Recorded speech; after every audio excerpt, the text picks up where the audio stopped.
Amen. Ujumbe ambao tutatembea nao siku ya leo unasema mngojee Bwana kwa saburi. Mngojee Bwana kwa saburi. Hili neno ambalo pia tutatembea nalo mwezi wa 7, lakini sio tu mwezi wa 7, lakini na wa 8 na wa 9 na wa 10 mpaka wa 12 mwisho wa mwezi huu, mwaka huu, ikiwa tutapewa neema kuwepo na Kristo atakuwa jarudi. Kwa hiyo tembea na hili neno kwamba mngojee Bwana kwa saburi. Nusu nyingine tunapoianza, kwa sababu hatuanza nusu tarehe 1 mwezi wa 6. Tunaanza nusu tarehe 30. Yesu nasifiwe sana. Kwa sababu mwaka uishi tarehe 1 mwezi wa 12, unaisha tarehe 31 mwezi wa 12. Kwa sababu ndio tuko katikati ya mwaka. Kwa hiyo ujumbe ambao tutaenda nao katika nusu ya mwaka wa kumngoja Bwana kwa saburi. Hebu sema kumngoja Bwana kwa saburi. Naomba nisome kitabu cha Zaburi sura 40 na ule mstari wa kwanza. Zaburi sura 40 na ule mstari wa kwanza. Neno la Mungu linasema hivi: nalimngoja Bwana kwa saburi, akaninamia, akakisikia kilio changu. Hiyo ni Zaburi sura 40 na mstari wa kwanza. Neno la Mungu linasema hivi: nalimngoja Bwana kwa saburi, akaninamia, akakisikia kilio changu. Huyu ni Daudi. Kuna tofauti ya zaburi na saburi. Bwana Yesu nasifiwe sana. Zaburi ni nyimbo ambazo zinakuwa kama katika tungo zenye ujumbe fulani hususan wa kimungu, ndizo zinazoitwa zaburi. Lakini saburi linatokana na neno subira. Saburi na subira ni neno moja. Ni maneno ambayo asili yake ni lugha ya Kiarabu. Unajua Kiswahili chetu kimetoka katika lugha ya Kiarabu sehemu kubwa na Kibantu kidogo. Maneno mengi ambayo tunazungumza hayana asili ya Kibantu, mengi yana asili ya Kiarabu. Kwa mfano, neno sadaka. Sadaka sio neno la Kiswahili, ni neno la Kiarabu. Zaka sio neno la Kiswahili, ni neno la Kiarabu. Shukrani ni neno la Kiarabu. Bwana Yesu nasifiwe sana. Lakini sisi tunazoea kuyasema katika Kiswahili tukidhani asili yake ni hapa. Kwa ukienda huko Mashariki ya Kati au maeneo ambapo wanazungumza Kiarabu, haya maneno utasikia katikati ya mazungumzo yao. Kwa pia neno hili ambalo ni saburi au subira ni neno moja, asili yake ni lugha ya Kiarabu. Amen. Lina maana moja. Isipokuwa saburi inatumika sana katika misemo au katika tungo au katika vitabu. Ndio maana unasoma kwenye Biblia unakuta neno saburi, saburi, saburi. Lakini katika kuongea linatumika neno subira. Bwana Yesu nasifiwe sana. Ni kitu kimoja. Hata ukitaka kuandika nyaraka fulani au kitabu fulani, vizuri kutumia neno saburi kwenye kuandika na kutumia neno subira katika kuongea.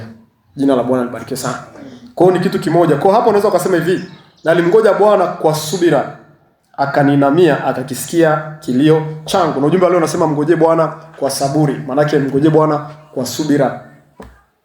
Subira ni ile hali ya kungoja kwa uvumilivu na ustahimilivu. Kungoja kwa uvumilivu na ustahimilivu. Hiyo ndio maana ya subira au saburi. Na neno la Mungu linatufundisha kila wakati kuwa na subira au saburi. Kitabu kile cha waraka wa pili wa Petro sura ya 1 na mstari wa 6. Naomba nikusomee kwa ufupi sana nguzo 7 za imani ili tuweze kuzijua. Tuone ndani yake kuna nini. Naomba nianzie mstari ule wa 5, alafu nitasoma mpaka mstari wa 6. Waraka wa pili wa Petro sura ya 1 mstari wa 5 hadi wa 6. Neno la Mungu linasema: naam, na kwa sababu hiyo hiyo mkijitahidi sana kwa upande wenu.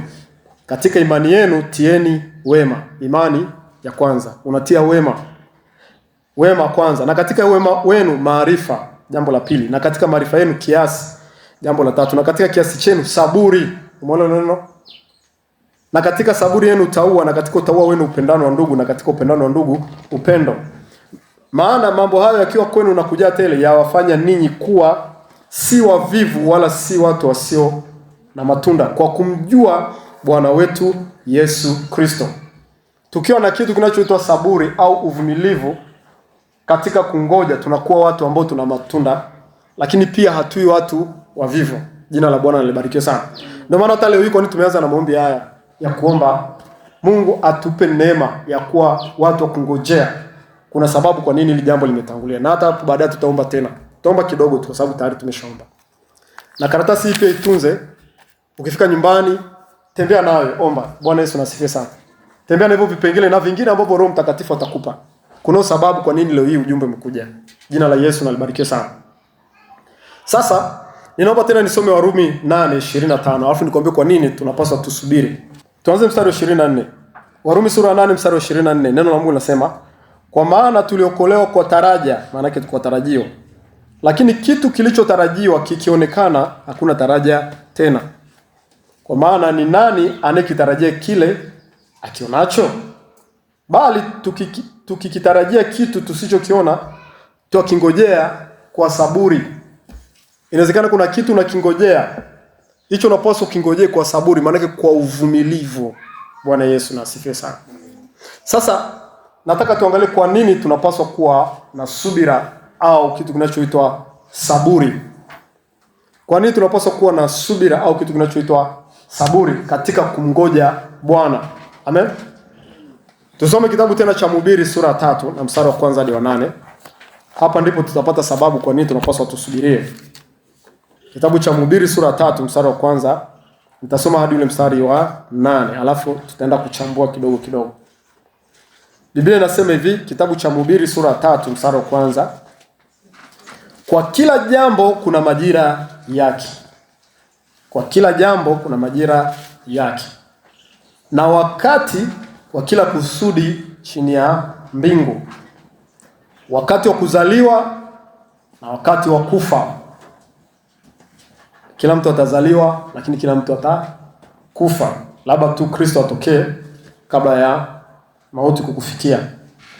Wakati wa kupanda na wakati wa kung'oa yaliyopandwa. Kuna kipindi utapanda ya mwilini na ya rohoni, na kuna kipindi utang'oa yaliyopandwa ya mwilini au ya rohoni.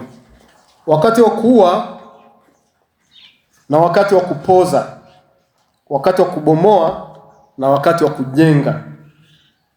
Sikia mstari wa 4. Wakati wa kulia na wakati wa kucheka.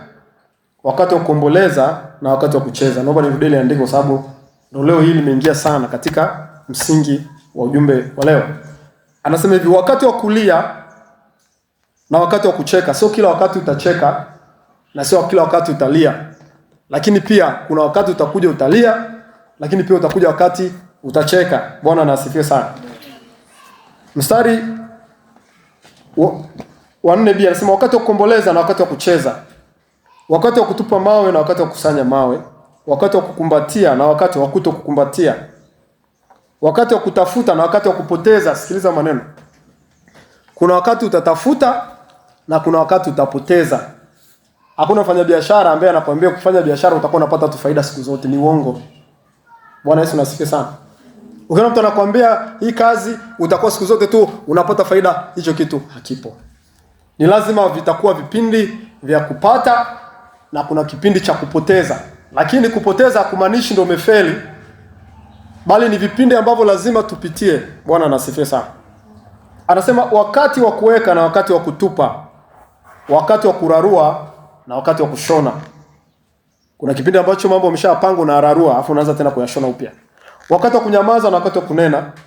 Wakati wa kupenda na wakati wa kuchukia. Na mstari wa mwisho anasemaje? Wakati wa vita na wakati wa amani.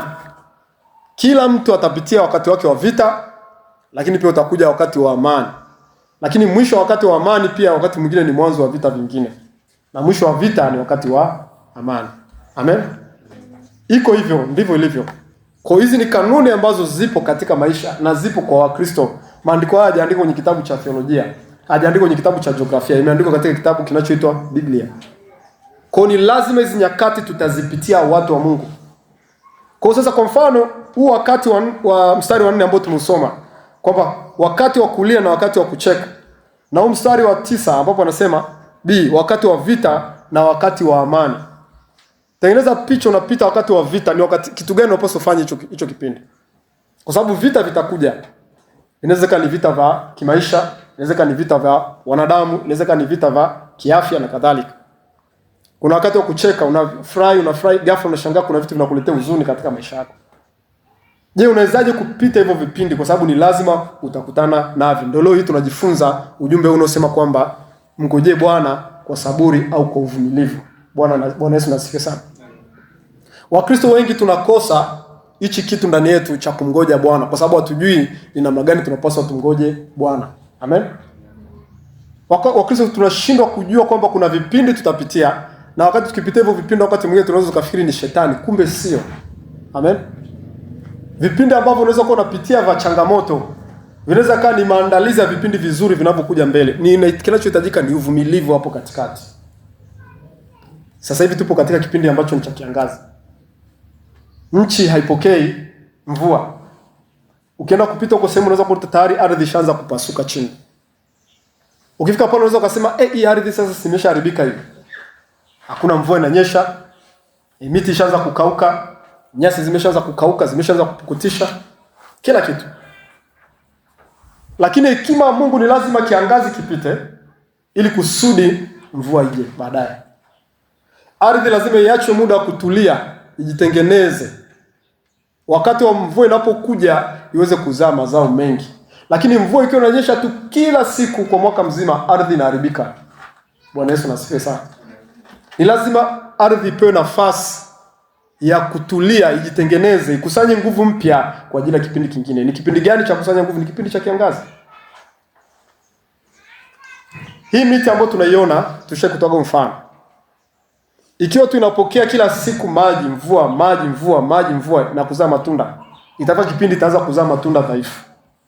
Bwana Yesu nasifiwe sana. Itafika kipindi itaanza kuzaa matunda dhaifu. Kwa ili sasa izae matunda yenye nguvu na yenye afya, ni lazima ipite kipindi ambacho inakosa maji ili ipate nafasi ya kutoa sumu iliyoko katika ule mti. Unapoona mtu unapukutisha, unatoa ile majani yaliyokauka. Bwana Yesu nasifiwe sana. Ni kwa sababu unaondoa sumu iliyopo katika ule mti, kwa unapeleka ile sumu kwenye matawi, baadaye ile matawi yanaanguka chini. Ikikaa katika hali hiyo ya ukame muda mrefu, inakusanya nguvu mpya, baadaye inatoka kwa nguvu nyingine. Bwana asifiwe sana. Hiyo ndiyo hekima ya vipindi vya ukame, vipindi vigumu, vipindi vya matatizo, vipindi vya changamoto, vipindi vya misiba wakati mwingine. Ni ili kukuandaa wewe katika kipindi kilicho kizuri kinachokuja huko mbele. Bwana Yesu asifiwe sana. Kwa kinachotakiwa wakati huo ni uvumilivu wa hali ya juu au saburi au subira. Sio kunungunika, sio kulalamika, sio kukata tamaa, sio kuhuzunika. Ukikosa kujua hizo kanuni utajikuta hicho kipindi kikifika unakosa nguvu, unakata tamaa, unaanguka chini, unaisha kabisa. Jina la Bwana Yesu Kristo na libarikiwe. Jina la Yesu libarikiwe. Amen. Sasa tumesoma kitabu cha Isaya sura 40, mtumishi wa Mungu kakisoma pale. Naomba nisome ili tuanze kujua jinsi gani kuna nguvu katika kungoja. Kitabu cha Isaya sura ile 40, ile andiko tumelisoma na ndio tulotembea nalo la kwanza kabisa. Isaya sura 40 mstari wa 27 anasema, mbona unasema Yakobo, mbona unanena Israeli, njia yangu imefichwa?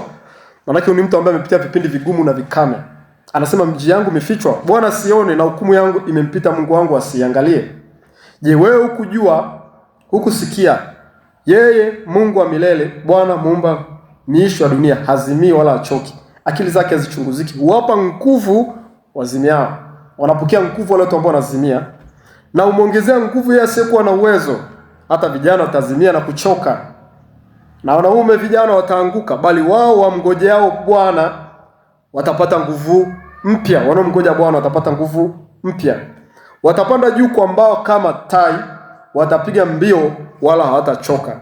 Watakwenda kwa miguu wala hawatazimia. Tai ni ndege ambaye anaona mbali.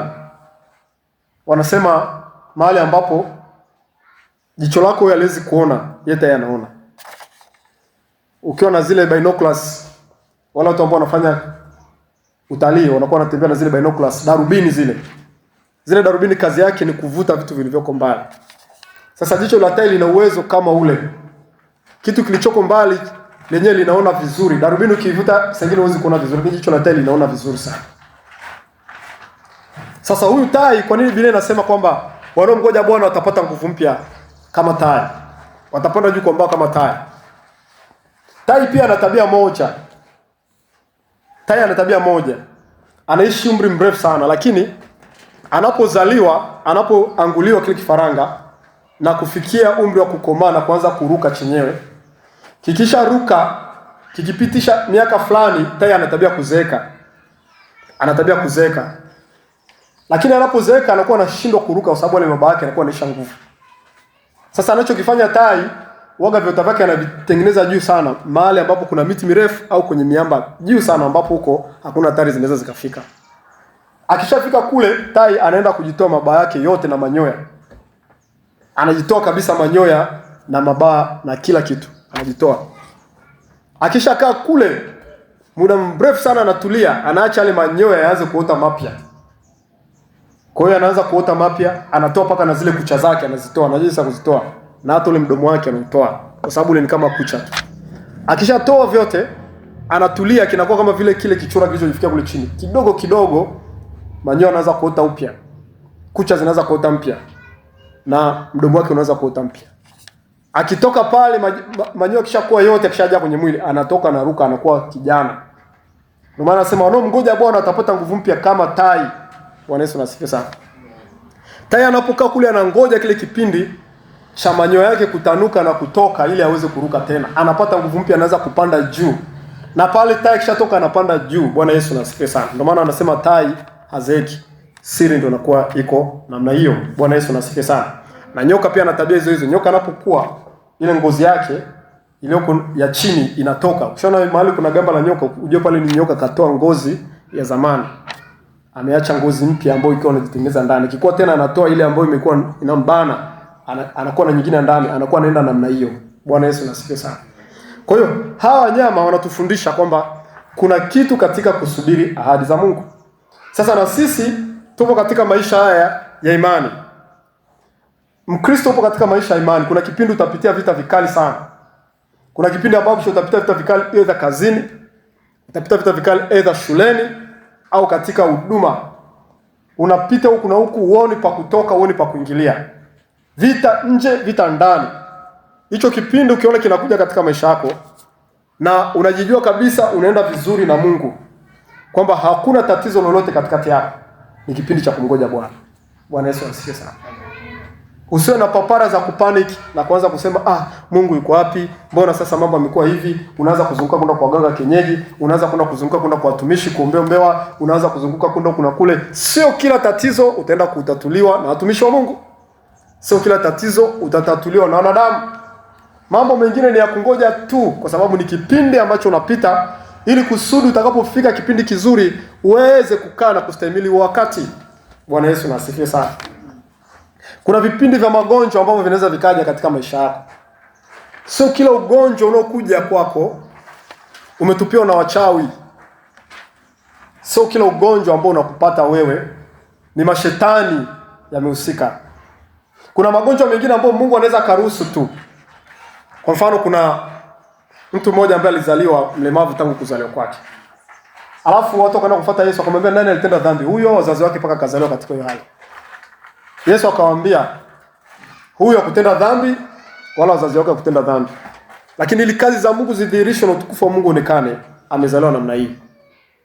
Na pale pale Yesu akamponya yule mtu ambaye alikuwa vile tangu kuzaliwa. Kwa hiyo yule hakupata ule ugonjwa kwa sababu ya dhambi. Hakupata ule ugonjwa kwa sababu ya wachawi. Hakupata ule ugonjwa kwa sababu ya tatizo fulani ambalo watu fulani walifanya. Ni utukufu wa Mungu tu. Kuna changamoto nyingine zinakuja katika maisha yako kwa ajili ya utukufu wa Mungu tu. Kwa mfano, wana wa Israeli walipopelekwa Misri, wakawa wanateswa kule miaka 400. Hakuna kosa lolote walilofanya. Wakapelekwa kule wakakaa miaka 400 katika utumwa. Biblia inasema walifanya vile kwa sababu ni wana wa Israeli. Kwa walipitishwa katika ile jaribu la kukaa utumwani miaka 400, si kwa sababu ya kosa fulani alilotenda mtu fulani. Kuna watu wanasema ni kwa sababu walimuuza Yusufu. Si kweli. Wana Israeli hakuuzwa kupelekwa utumwani vizazi kwa sababu wale wana 11 wa Yakobo walimuuza Yusufu kule. Hapana, hiyo haiko sababu. Kwa sababu ingekuwa ni sababu basi hata wana wa Yusufu wasingekuwepo utumwani katika ile miaka 400. Lakini naona Yusufu na wenyewe walikuwa utumwani katika miaka 400. Kwa hiyo Mungu hawezi kuadhibu wana wa mwenye haki kwa kosa la baba yao. Kwa wana Israeli walijikuta wako kule kwa sababu ya utukufu wa Mungu, ili kwamba sisi tujifunze kuhusiana na safari ya wana Israeli. Ili kwamba sisi tuone uwezo wa Mungu kupitia maisha yale watu katika safari ile ya jangwani. Kwa hiyo kuna nyakati kama hizo sasa wana Israeli walikuwa wanazipitia. Ni kitu gani walichopaswa kufanya? Sio kwenda kutafuta ni nini tumekosea kwa Mungu. Sio kwenda kutafuta ni wapi tulijikwaa. Ni wakati wa kumsikiliza Roho anasema nini. Na ni wakati wa kumngoja Bwana kwa utulivu. Bwana Yesu asifiwe sana. Maombolezo sura ya 3 mstari wa 25. Maombolezo ya Yeremia sura ya 3 na ule mstari wa 25 hadi 29. Hapa Yeremia anaongea kwa kuongozwa na Roho Mtakatifu. Maombolezo ya Yeremia, sio kitabu cha Yeremia.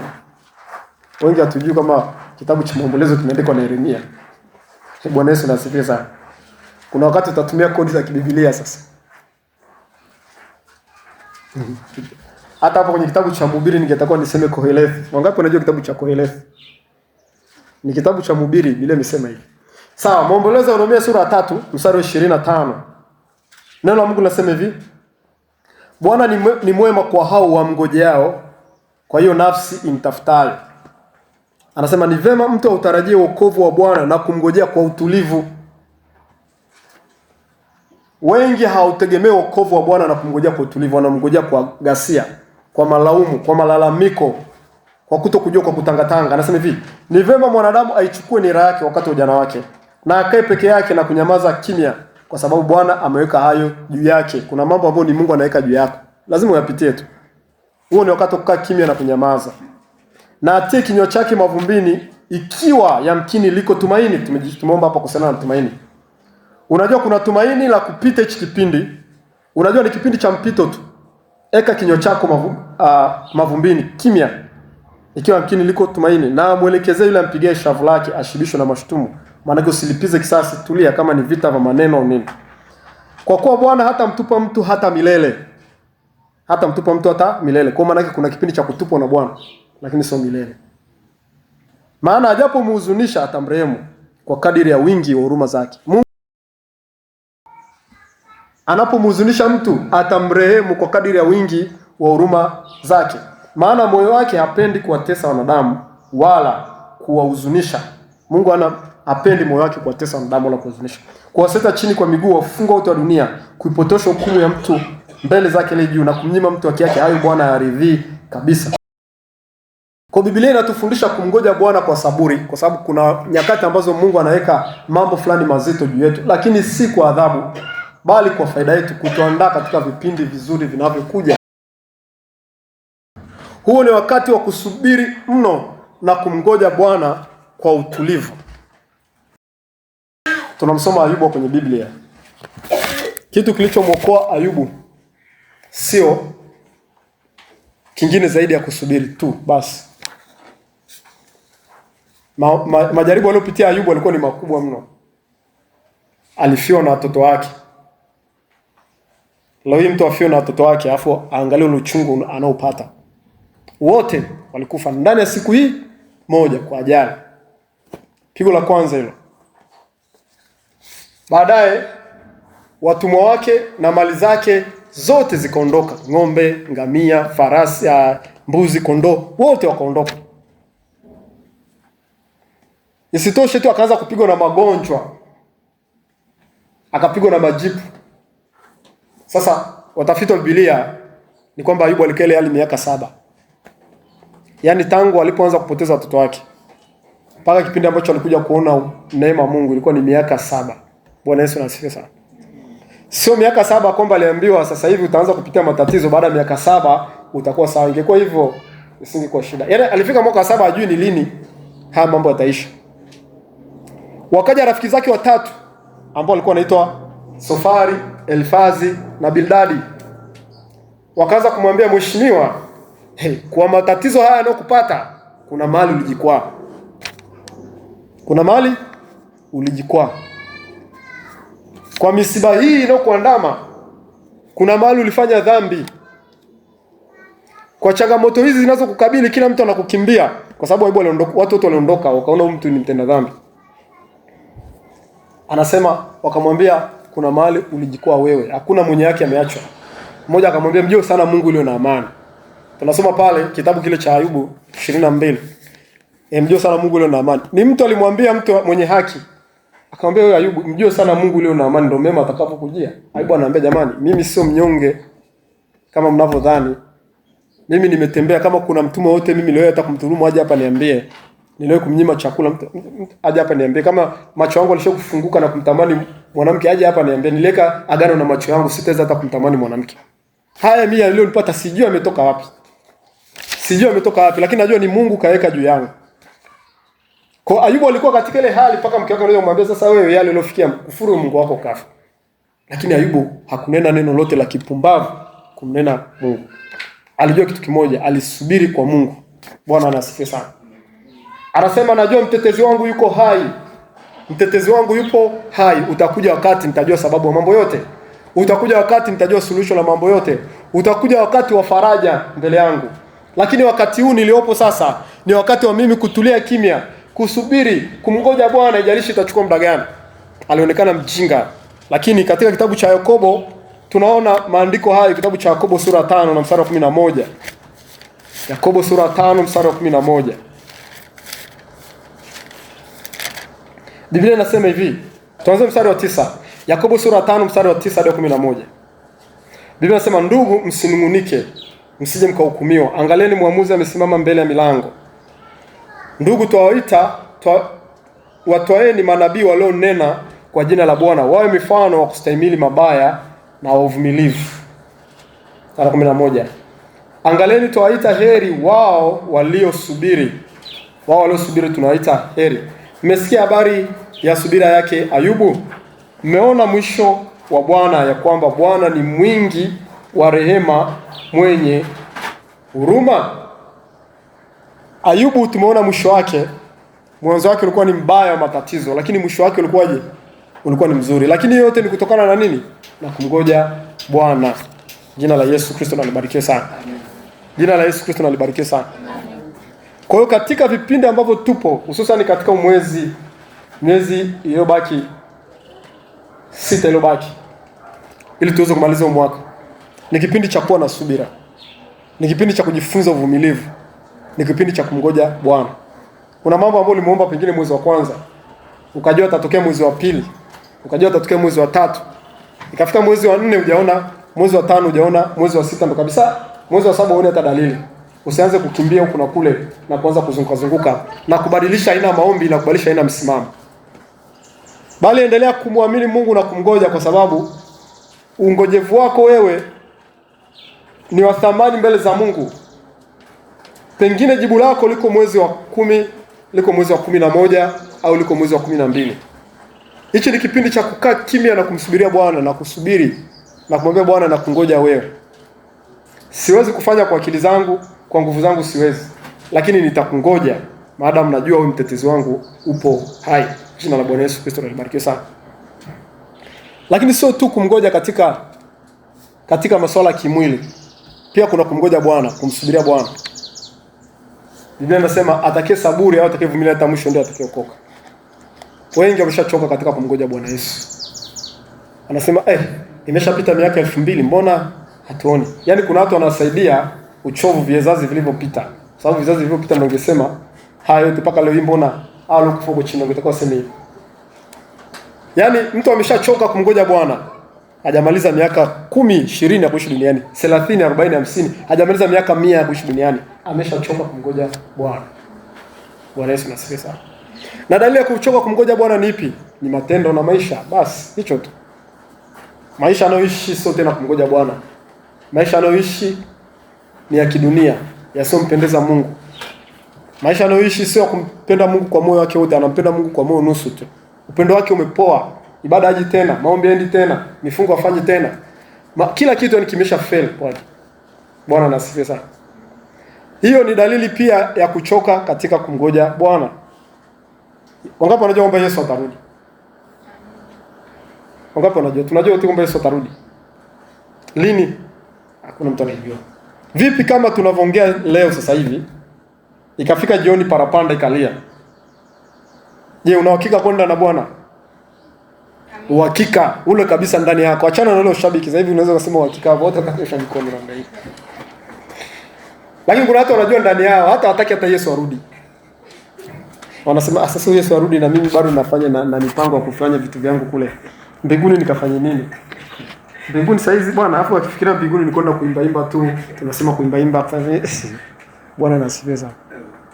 Mbinguni sio kuimba tu. Mungu hawezi kutengeneza maisha kama hapa duniani yana maana kama haya, afu atengeneze maisha mbinguni yasiyo na maana. Amen.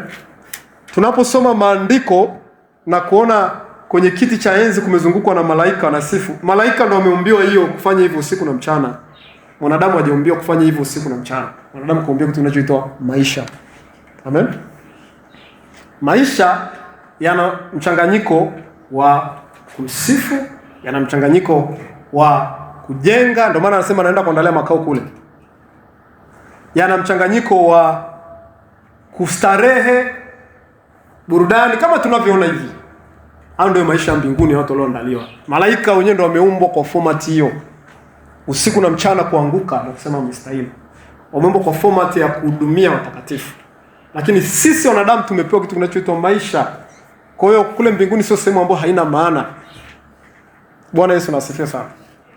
Sasa wengi hichi kitu hawakijui, kwa hiyo hata hawatamani hata kwenda mbinguni. Wanasema sasa tunaenda fani bado maisha hapa. Akiangalia bado kuna mtu fulani namdai langu, alafu tena ndo kaniambia nalipa mwezi ujao, alafu ananiambia kesho kuta parapanda inalia. Na nimepanga sasa hivi nipate pesa nifanye vitu fulani.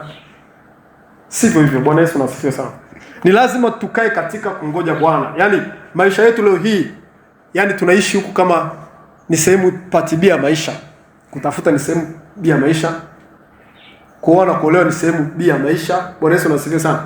Kujenga nyumba ni sehemu bia maisha, utafutaji wa mali ni sehemu bia maisha. Tunasubiri kitu kingine hichi tunakifanya tu kama cha ziada wakati tunasubiria kile kingine. Kesho mbele kingine kikija hata hivi vikiondoka sisi hatumii. Kwa sababu havipo ndani yetu, viko tu kwa muda, tunapita sisi hapa duniani. Kumgoja Bwana ni kitu cha msingi sana katika hizi siku za mwisho. Na lazima pia, ndio maana leo tumemuomba hapa, tumeomba leo hii nguvu ya kumgoja Bwana, ya kusaburi, tusaburi katika kumgoja Bwana. Jina la Yesu Kristo libarikiwe sana. Kutembea na hiyo kanuni siku zote, na Mungu wa mbingu na nchi atakusaidia.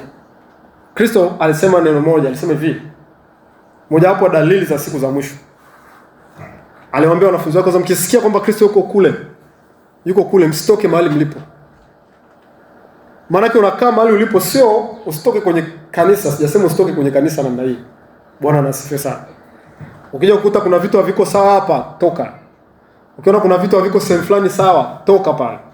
Lakini aliposema msitoke mahali mlipo, alikuwa anazungumzia mahali ambapo tunakutana wote wa Kristo. Kwenye nini? Kwenye neno la Mungu. Hapa ndipo mkutano mkuu ya wazaliwa wa kwanza wanakutanika hapa kwenye neno la Mungu.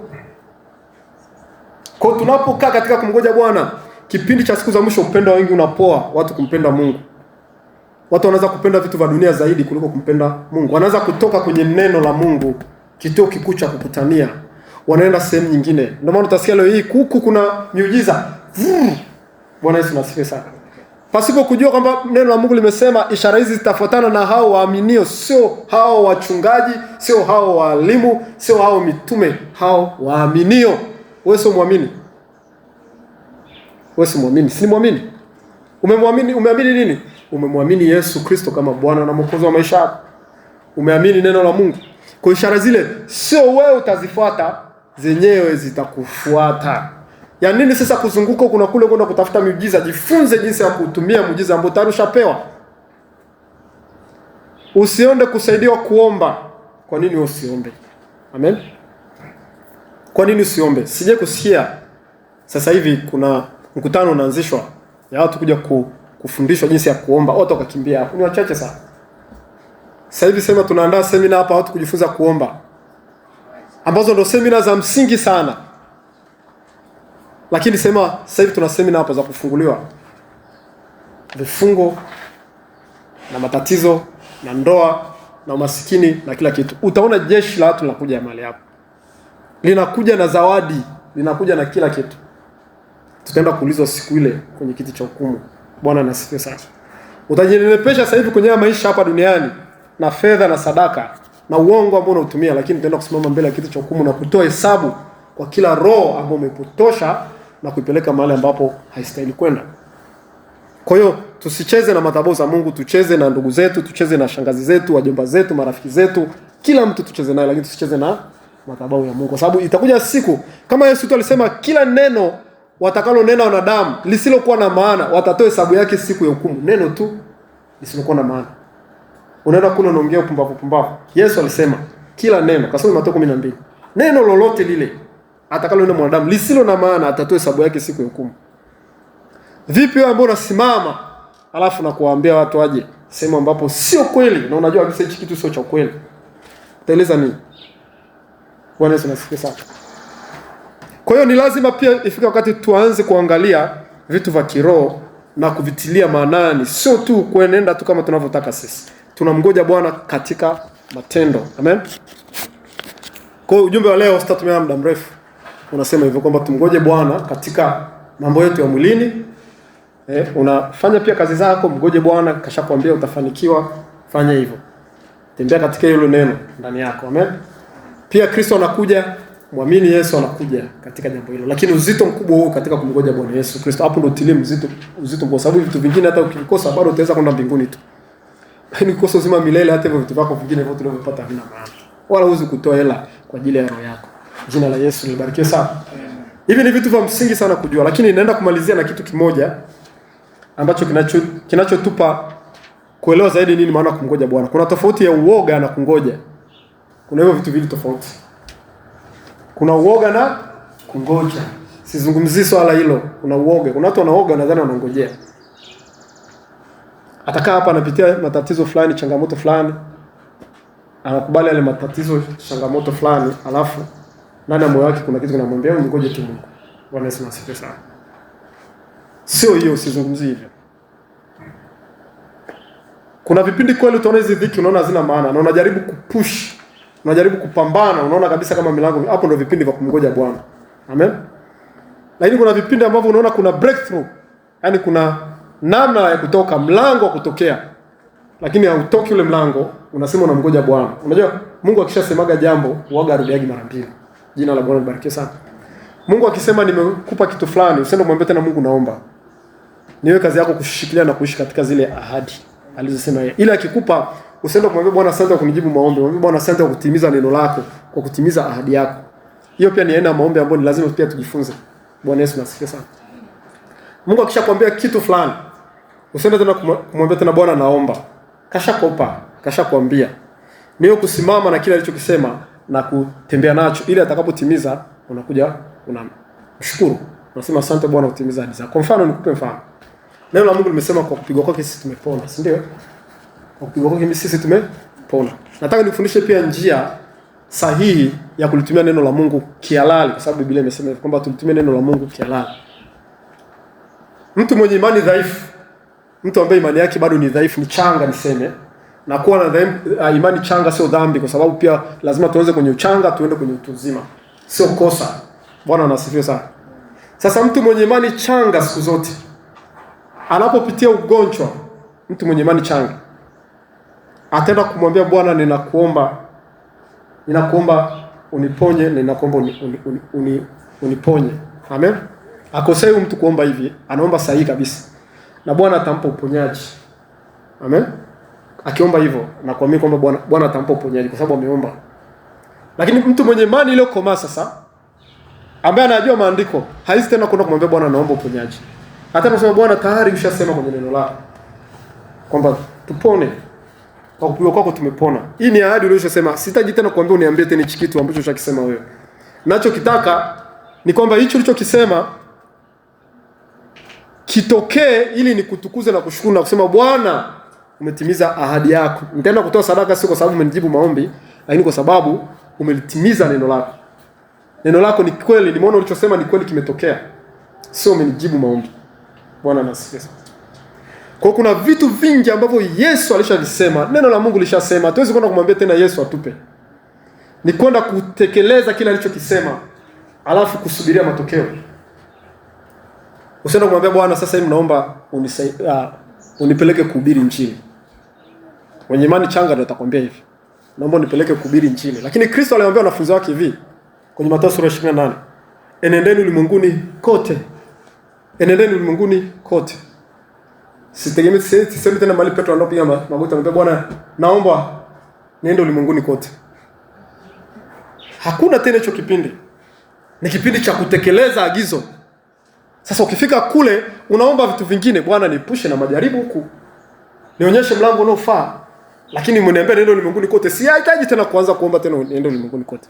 Ni mimi kutekeleza. Na ninapokwenda ulimwenguni kote baadaye na kushukuru Mungu kwa sadaka yangu kwa ulisema tuende ulimwenguni kote, nimeona neno lako limefanikiwa katika maisha yangu.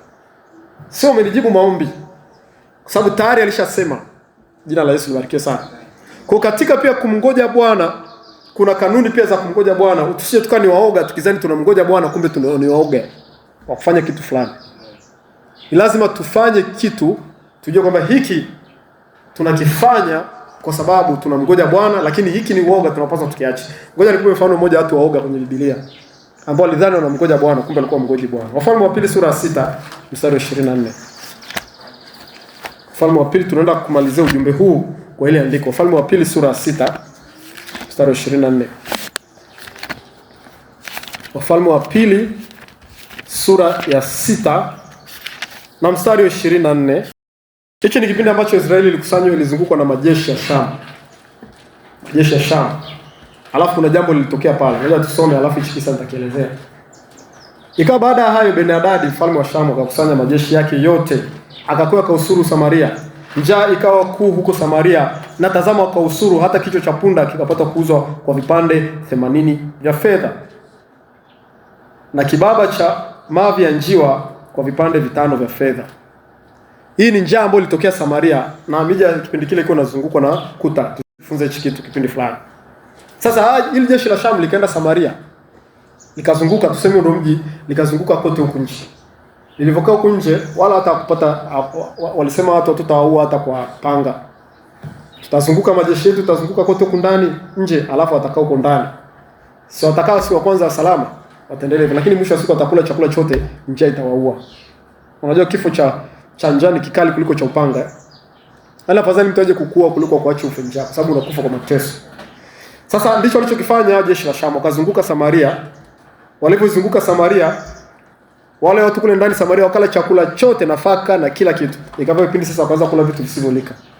Kichwa cha punda kikauzwa vipande 80 vya fedha. Haije kutokea hii. Vipande 80 vya fedha. Ukitaka kujua vipande 80 vya fedha ni hela nyingi. Rejea habari ya vipande 30 vya fedha ambavyo Yuda alivichukua kwa ajili ya kumsaliti Yesu. Vikatosha kununua shamba kubwa katikati ya mji ya kuzikia wageni. Sasa 30 vilitosha kununua shamba. Sasa hivi tuseme eka moja hapa mjini inaweza shingapi? Kima cha chini tu. Hata tuseme milioni 10, si ndio? Ingawa huwezi kupata kiwanja cha milioni 10 hapa mjini. Yerusalemu kipindi kile kupata shamba eka moja ni kama tuseme thamani kama ya sasa hivi milioni 10. Sasa vipande 80, 30 kama mara 3 hivi. Kwa hiyo ni kama milioni labda 30. Kwa hiyo ilikuwa ni gharama kubwa sana. Na sijui kilizoaje, mimi sijui kwa sababu hata fedha ilisha thamani. Anasema na kibaba cha mavi ya njiwa kwa vipande 5 vya fedha. Kibaba ni kile kidogo kwa wale ambao walishaenda kunoga mafuta zamani. Zamani sijui kwa siku hizi unaenda kununua mafuta ya kupimiwa. Kuna kitu fulani kina mkono mrefu. Kinachumbukizwa kule kina chota hivi. Kile kimetoka kibaba. Kwa sababu kile kibaba kile cha mavi ya njiwa. Njiwa kidogo wanakula nafaka, alafu kinyesi chao kinatoka kama vile bado unaona kuna punje za mahindi kule. Anasema kibaba cha mavi ya njiwa kwa vipande 5 vya fedha. Fedha hizo vipande 5 ni hela nyingi sana. Ikikuwa kinauzwa watu wale ili njaa iishe ndani yao. Ikawa mfalme wa Israeli alipokuwa akipita ukutani. Sasa sikiliza mambo haya sasa. Unataka kujua kwamba njaa ilikuwa nzito. Ikawa mfalme wa Israeli alipokuwa akipita ukutani huko juu huko. Alikuwa akipita kule, mfalme yuko ndani wa Israeli. Akiwa akipita ukutani, mwanamke mmoja akamwita akisema, "Unisaidie bwana wangu mfalme." Akasema Bwana asipokusaidia nikusaidieje mimi, ya sakafuni au shinikizoni? Mfalme alikuwa na misemo kwa kweli. Bwana Yesu nasifiwe sana. Mama anamuomba mfalme msaada, mfalme anamjibu jibu ambalo la ukuda. Mstari 28. Mfalme akamwambia una nini? Akajibu mwanamke huyu aliniambia mtoe mtoto wako tumle leo na mtoto wangu tutamla kesho. Basi tukamtokosa mtoto wangu tukamla. Nikamwambia siku ya pili mtoe mtoto wako tumle, naye amemficha mtoto wake. Sasa tuishie kwanza hapo nieleze. Yaani njaa ilifika kipindi mpaka hata kwanza kulana wao kwa wao, kwanza kula watoto wao. Na Bwana alisema ile jambo kwenye Matendo, kwenye Kumbukumbu la Torati, kwamba mtakaponiacha basi nitakula watoto wenu. Alishalitabiri huko. Kwa sasa imefika wakati sasa njaa imekuwa nzito mpaka wamama wanaanza kula watoto wao. Sasa huyu mama mmoja alikutana na mwenzake, wote wana watoto wadogo wachanga. Alafu wakakubaliana sasa tuanze kumla mtoto wako, alafu kesho tumtoe wa kwangu. Yule mwanamke mpumbavu akakubali. Mtoto wake akamtoa, akamla, wakamchemsha, akamtokosa kwenye maji kama vile nyama mchemsho, wakamla. Wamekula watu wa mama. Sasa wameshamla yule mtoto kaisha, njaa bado ipo. Yule mmoja anafuata sana pesa za mwako kumtoa mtoto wako tumle. Sio vitu vya maagizo, ni vitu ambavyo vimetokea kabisa hivi. Yule mwanamke akakataa. Sasa kesi imefika kwa mfalme. Wakasema sasa mwanamke akasema ngoja aende kwa mfalme. Akijua mfalme naye atakubaliana kwa sababu njaa ishakuwa nzito. Na hilo jambo lilikuwa lishatokea kwa wanawake wengine huko. Akafika kwa mfalme, akamwambia mfalme, tuna shida. Mfalme akamwambia shida gani? Nisaidie. Mfalme akampa ile jibu ambalo tumelisoma hapo. Baadaye mfalme aliposikia vile kwamba paka atoshafikia hatua ya kulana, akasema sasa hapa hatutaweza kuendelea hivi. Akasema sasa hapa tunaondoka sasa hivi tuendelee habari. Mstari 30. Kama mfalme aliposikia maneno ya huyo mwanamke, aliyararua mavazi yake. Naye alikuwa akipita juu ya ukuta. Na watu wakaona, na tazama alikuwa amevaa magunia ndani mwilini mwake. Yaani alikuwa amevaa magunia anaomba tu ndani mwilini mwake. Akararua ile mavazi. Ndipo akasema Mungu anifanyie hivyo na kuzidi. Kukimbakia kichwa Elisha mwana Shafati juu yake leo. Elisha nabii alikuwa ndani ya mji. Njaa ilikuwepo na Elisha alikuwa kule ndani. Mfalme akasema sasa kuna nabii yuko hapa ambaye anajiita nabii wa Mungu. Leo mimi naenda kumuua huyu. Mungu anifanyie hivyo, nisipomuua mimi, Mungu aniue mimi. Akatoka. Bwana Yesu nasifiwe sana. Lakini Elisha alikuwa akikaa nyumbani mwake na wazee wakikaa pamoja naye, na mfalme akamtuma mtu wa mbele yake. Lakini hata kabla ya kufika kwake yule aliyetumwa, akawaambia wazee, "Je, mwaona jinsi huyu mwana wa muaji alivyotumwa aniondolee kichwa changu?" Elisha anasema hivi, "Angalieni huyu aliyetumwa akifika, fungeni mlango, mkamzuie mlangoni. Je, sauti ya miguu ya bwana wake haiko nyuma yake?" Hata alipokuwa kusema nao, tazama yule aliyetumwa akamshukia, naye akasema, "Angalia, mabaya haya yatoka kwa Bwana. Kwani mimi kumngoja Bwana tena?" Bwana Yesu nasifiwe sana. Yaani wamekaa kule wanasubiria. Mfalme akasema naenda kumuua unabii wa Bwana. Kuna haja gani kuwa na nabii hapa mjini? Kama tunakaa paka wanauana namna hii. Mungu wa Israeli yuko wapi? Yule ambaye alikuwa anashusha maana jangwani. Tunazungukwa na maadui huko nje, tuko mahali hapa tunakaa. Kumbe kilichoko kimeweka ndani ya mji ni woga. Bwana nasifiwe sana. Mfalme akatuma mtu kwenda kumuua Elisha. Elisha akiwa kule amekaa, Roho wa Bwana akamwambia kuna watu wanakuja kukuua, kwa sababu alikuwa ni nabii. Akaambia watu wake, "Bwana, huyu mtu anayekuja huko mzuieni, kwa sababu ana sauti ya bwana wake nyuma yake mfalme. Akamtuma aje kuniua mimi." Akakaa hapa akasema, "Kwani mimi kumngoja Bwana tena?" Yaani akasema hilo neno, kumngoja Bwana tena. Aliposema hivyo, Elisha akasema, "Lisikieni neno la Bwana." Pale nguvu nyingine kaja akatabiri. Bwana asema hivi, "Kesho panapo saa hii kipimo cha unga mzuri kitauzwa kwa shekeli na vipimo viwili vya shairi kwa shekeli langoni pa Samaria." Basi yule akida ambaye mfalme alikuwa akitegemea mkono wake akamjibu yule mtu wa Mungu akasema, "Tazama, kama Bwana angefanya madirisha mbinguni, je, jambo hili lingewezekana?" Akamwambia, "Angalia, wewe utaliona kwa macho yako, lakini hutakula." Hii habari tuiache. Bwana Yesu asifiwe sana. Sasa nifanye habari kuwa fupi, utaenda kusoma mwenyewe Biblia kitu gani kilitokea. Kwa hiyo Elisha pamoja na yeye alikuwa anamngojea Bwana, akasema sasa hapa tutaweza kwenda kumngojea Bwana zaidi hapo. Akatabiri kwamba kesho panapo wakati kama huu kutatokea nafaka nyingi. Yule aliyetumwa akasema hili jambo linawezekana hivi. Alitaka liwezekana. Yule bwana akarudi akapeleka taarifa kwa bwana wake. Sasa tukio lilitokea baada hapo. Ni jambo gani lilitokea?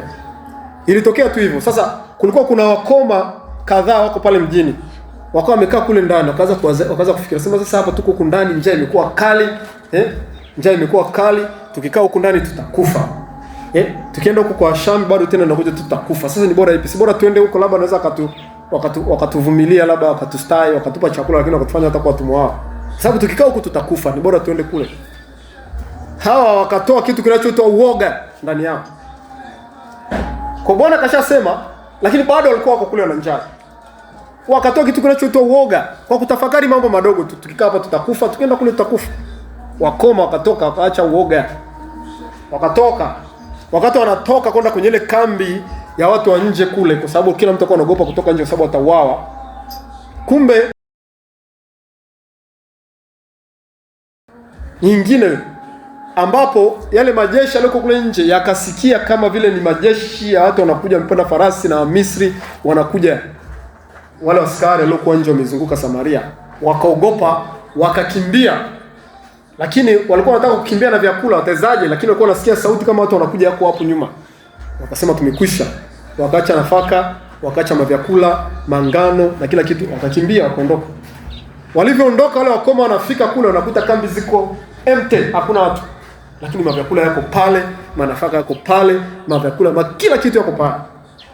Na kipindi hicho chakula kilikuwa maskari kwenda vitani wanalitoa chakula cha mwaka mzima. Kilikuwa kiko pale vile. Kwa sababu kwa unajua watu tunawazunguka paka atakufa wenyewe huko. Sisi tukiingia tu baadaye tunaenda kuchukua mifupa tu na pengine na vitu vya vitunu vichache. Wakoma walipofika kule wanakuta mbona kambi hazina watu? Mbona hakuna watu? Wameenda wapi hapa? Sasa ile njaa akasema za tule kwanza. Wakashiba kwanza vizuri. Wakaanza kuchukua, wakaanza kuficha, wanataka kupeleka kuficha. Baadaye ndo wakaguswa tumwa, wakasema sasa ili jambo sio zuri. Bwana akatupa wokovu, ngoja tupeleke taarifa kwa mfalme. Lakini tayari kwa kusanya pesa. Kama kwa kuna adhabu kule washachukua kwanza. Kufika kule kupeleka taarifa, mfalme akasikia, akazani ni uongo. Baadaye alipokuja kuhakiki kwamba ni taarifa za kweli, alipoambia watu wakatoka mjini kasi wanakimbilia kwenye makambi huko. Kila mtu anakimbilia kwenda kuchukua machakula huko. Yule ambaye alikuwa anasema kwamba hata Mungu akifungua madirisha mbinguni alitawezekana jambo hilo, akaona watu wanakimbilia huko getini, anazuia, akakanyaga, akafa pale pale. Neno la Bwana likatimia. Bwana Yesu asifiwe sana. Lakini hawa walitoa kitu kinachoitwa uoga. Wakatoka kule kambini, walivyokuwa wanatoka miguu yao ikaanza kuwafukuza wale Washami. Wakoma wawili, lakini kuna maskari kule ndani wanaogopa. Bwana Yesu asifiwe sana. Kwa hiyo ninachotaka kusema kuna tofauti ya kuoga na kumgoja. Hao walikuwa nadhani wanamgojea Bwana kambini kule, kumbe walikuwa ni waoga. Amen. Ijapo kwa nje kwa kuna maadui. Kwa hiyo na sisi pia tunapoenda hii miezi 6 inokuja, tutofautishe vitu viwili. Tusio waoga, lakini pia tumgoje Bwana. Ukiona kwamba kuna mazingira yako nje, alafu yanakutishia wewe, usitishike. Bwana na asifiwe sana. Ogopa kitu kinachokuwa uoga, nenda kwa ujasiri. Ukienda kwa ujasiri, ukikutana na mambo ambayo ni tofauti na ulivyotegemea, hapo ndipo utakuwa katika hali ya kumgoja Bwana. Unajua Bwana, naenda lakini naona bado. Naenda lakini naona bado. Bwana Yesu asifiwe sana. Najaribu hivi lakini naona bado. Hapo ndio wakati wa kungoja. Lakini sio unakaa na kusema sasa nitasubiria kitu fulani kitokee na kati ufanyi chochote. Hapo utakuwa unaogopa na utazunguka na utakufa. Elisha alikuwa nabii huko ndani, naye anangoja. Alikuwepo na naye angekufa hakika. Hata Elisha angekufa. Kama singeshikilia kidogo na hii amri ya mfalme ya kufa pale, naye angekufa. Bwana Yesu asifiwe sana. Kwa hiyo tutofautishe uoga na kumgoja Bwana. Tutofautishe hivyo vitu viwili. Na Mungu atatusaidia na kuhakikishia mwaka huu lazima tuwe tuna mabadiliko ya siku ya kawaida. Bwana Yesu asifiwe sana. Kuanzia eneo letu la kimaisha, eneo letu la kihuduma, eneo letu la kiafya na maeneo mengine yoyote, tutaenda mbele kwa kumgoja Bwana, lakini sio kwa uoga. Jina la Bwana Yesu Kristo nalibarikiwe sana. Amen. Basi pale tulipo tusimame kwa miguu yetu. Tusimame kwa miguu yetu. Natosha mpaka hapa kusikia chini kusikia. Mengine Roho Mtakatifu atatuwezesha. Amen.